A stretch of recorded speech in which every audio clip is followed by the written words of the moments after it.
Bonjour à toutes et à tous, avant de commencer, je voulais vous proposer de faire 30 secondes de vlog. Premièrement, vous pouvez voir que ce type de vidéo se rangera désormais dans une catégorie, une chronique en fait, appelée Histoire de VSP. D'ailleurs, je tiens aussi à vous préciser que cette vidéo ne pourra pas être aussi riche en informations que d'habitude, car il existe malheureusement trop peu de documents ou vidéos dédiés à cette voiture. J'en profite également pour passer le big up à Ketor qui a gentiment proposé de faire les intros et la bannière de la chaîne. Mec, franchement, merci beaucoup, c'est vraiment sympa. Et moi sur ce, il ne me reste plus qu'à vous souhaiter une bonne vidéo.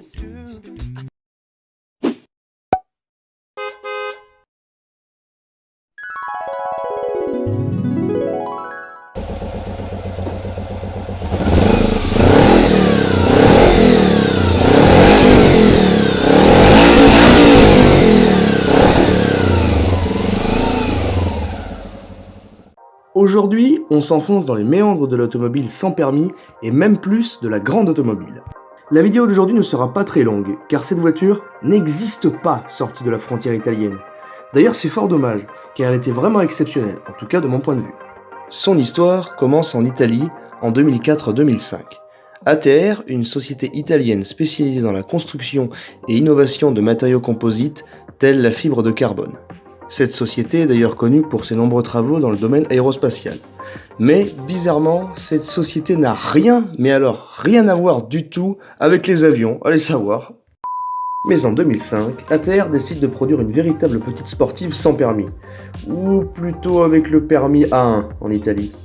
Son nom est plutôt barbare, SLC K200. SLC signifiant en réalité Super Light Car. Cette K200 est littéralement une supercar.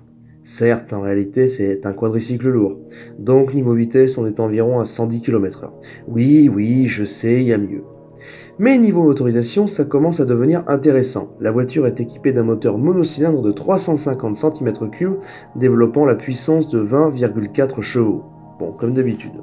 Mais à ça, vous me répondriez, oui, d'accord, c'est bien gentil de mettre un petit moteur, mais dites donc, avec la boîte CVT, est-ce que ça va pas être une horreur poussive ? Eh bien non, car la voiture possède une boîte de vitesse séquentielle à 4 rapports, contrôlable directement par palette au volant. Non, je vous assure, je plaisante pas. Mais ce n'est pas le plus intéressant, car au niveau du châssis, prenons par exemple une Exam GTI. Elle repose sur ce qui s'appelle un châssis tubulaire. En gros, c'est une espèce d'énorme cage de sécurité. Eh bien, cette solution n'a pourtant pas été retenue. À la place, les ingénieurs de CATR ont choisi de concevoir un putain de châssis monocoque en fibre de carbone.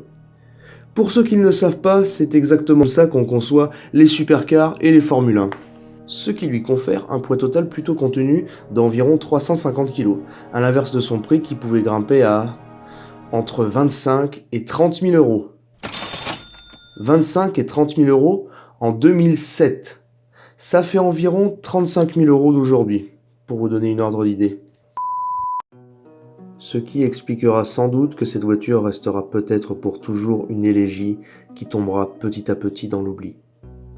Mais n'oubliez pas que nos chères voiturettes ont et auront toujours leur mot à dire car elles font partie de notre grande famille de l'automobile. Allez, à la revoyure!